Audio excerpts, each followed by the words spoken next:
Good morning, কেমন আছো বলো তো সবাই? আশা করছি তোমরা সবাই ভালো আছো, আর আমরাও বেশ ভালো আছি। আমার আরও একটি নতুন ব্লগে আবারও তোমাদেরকে স্বাগত জানাচ্ছি। তো ঘড়িতে বাজে এখন সকাল 7:30। ঘরের সমস্ত কাজবাজ শেষ করে স্নান করে চলে এলাম ছাদে। কাপড় চোপড়গুলো মেলে দেবো, তারপর ফুলটা তুলে নেব। আর জানো তো, কিছুদিন ধরে এত বাজে ওয়েদার, এই ওয়েদারে কিছুই ভালো লাগছে না বলো। এই যে বৃষ্টির জন্য না, একদম কি বলবো, জামা কাপড় শুকাচ্ছে না। বিশেষ করে মেয়ের জামা কাপড় নিয়ে তো একটু বিশেষ অসুবিধায় পড়ে গেছি জানো তো, কারণ ওর তো ছোটো ছোটো জামা কাপড়, সেগুলি শুকাতেও চাইছে না। কি যে করি। আর একটু ভারী না, ওদের জামা কাপড়গুলো দেখবে একটু ভারী ভারী হয়, আর প্যান্টগুলো তো একদমই শুকোতে চায় না। আমার কোনো এক ব্লগে সঙ্গীতা বলেছিলে এই গাছটার কথা। তো দেখো, এই গাছটাই বলেছিলে কি, তুমি যদি আজকে আমার ভিডিওটি দেখে থাকো তাহলে প্লিজ আমাকে একটা কমেন্ট করে জানিও যে এই গাছটার কথাই বলেছিলে। আর ফুলগুলিও তোমাদেরকে একটু ক্লোজ করে দেখিয়ে দিচ্ছি। খুব সুন্দর না নাকচাপা ফুলগুলো? আমার তো ভীষণ ভালো লাগে জানো, এক গাছ ভর্তি ফুল। তা এগুলা থেকে আজকে যেগুলি ফুটেছে সেগুলি নিয়ে গোপুসোনার সেবা করব জানো তো।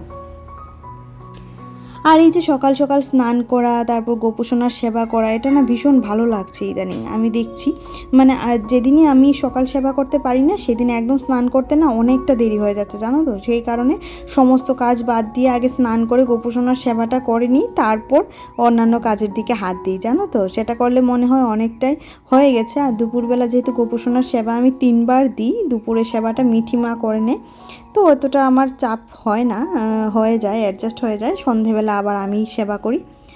তো এইভাবে করেই না দিনটা বেশ ভালোই কেটে যাচ্ছে। আর বলো তো, বাকি দিনটুকু আমি এরকমভাবেই ভালো থাকতে চাই জানো তো। খুব বেশি চাওয়া আমার নেই, আর খুব বেশি পাওয়ার আশাও আমি করি না। তো সেই কারণে যতটুকু যা আছে তা ভালোই আছে, যতটুকু যা আছে তা নিয়েই বেঁচে থাকতে পারলে বাঁচি বাবা। আর এদিকে দেখো, ফুল তুলে নিয়ে চলে আসলাম, আর এখন গোপুসোনার সেবা করে নেব।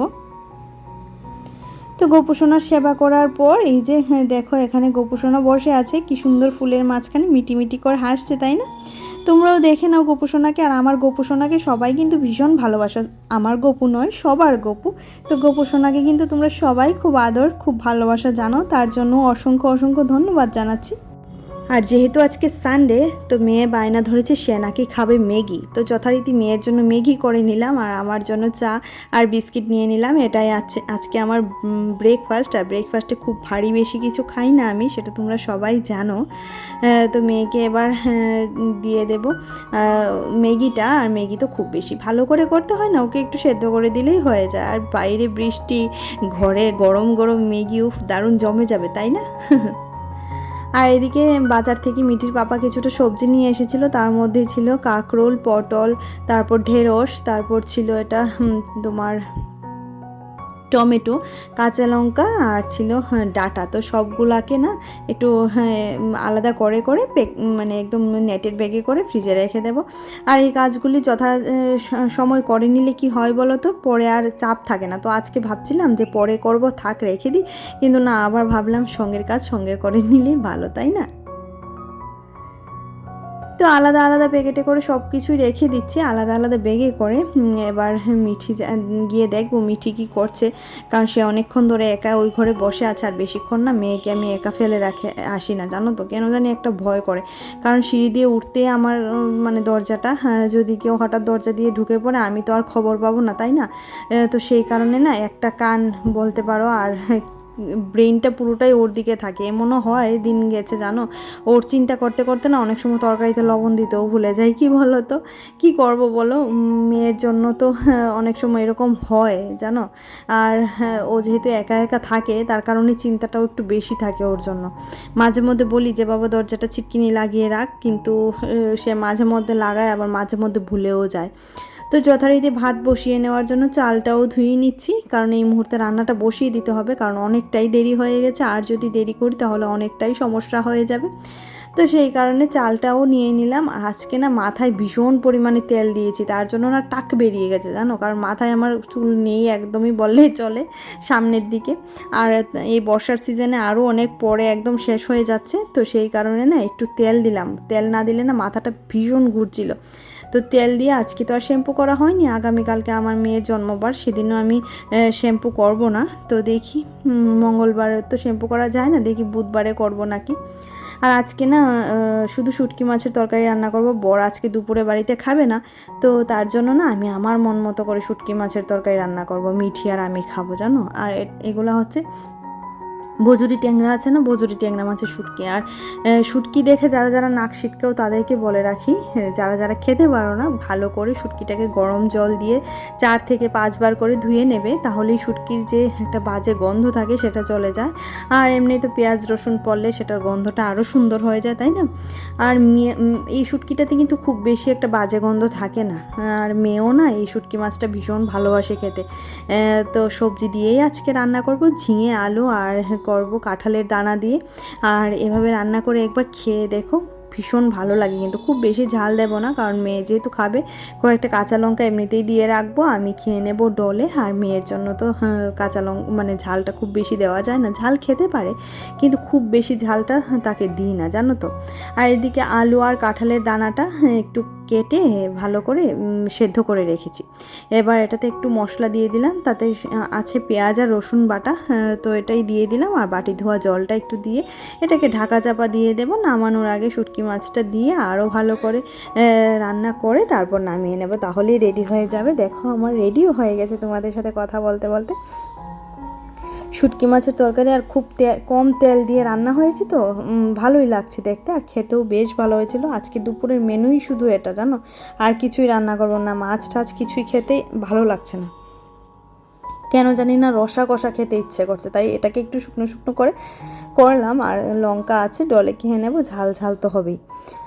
তো এদিকে এখনও খাওয়ার টাইম হয়নি, মিঠি স্নান ধান করে চলে এসেছে। এবার বিছানাটা গুছিয়ে তারপর একটু ঘর দোরটা পরিষ্কারপাতি করে, তোমরা তো জানোই যে রান্নার পর আমি এই কাজগুলো করে থাকি, কারণ এগুলো না করলে না ঘরে মনে হয় যে লক্ষ্মী লক্ষ্মী ভাবে একটা থাকে না জানো। কারণ ঘর এমনিতে দেখবে আমাদের গোছানোই থাকে, যেহেতু খুব বেশি নোংরা হয় না, তো যতটুকু মেয়ে খেলা করে ঠিক ততটুকু। আর আমার মেয়ে না কাগজ কাটতে ভীষণ ভালোবাসে জানো। কাদের কাদের ঘরে এরকম কাগজ কাটা বাচ্চা আছে আমাদেরকে বলবে তো।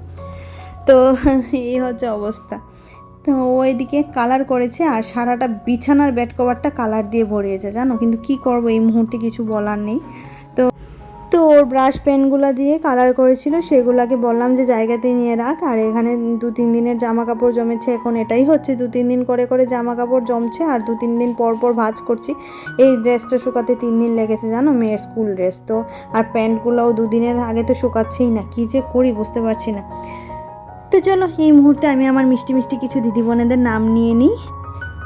তো প্রথমেই হচ্ছে লাইফ উইথ স্মাইল, তারপর হচ্ছে বংসঙ্গী সঙ্গীতা, তারপর ডেইলি লাইফ কুকিং, তারপর হচ্ছে রিঙ্কি ব্লগস, তারপর হচ্ছে সায়ান সুহান ফ্যামিলি ব্লগ, তারপর হচ্ছে স্বপ্নাস কিচেন টেকনিক, স্বপ্নার রান্নাবান্না।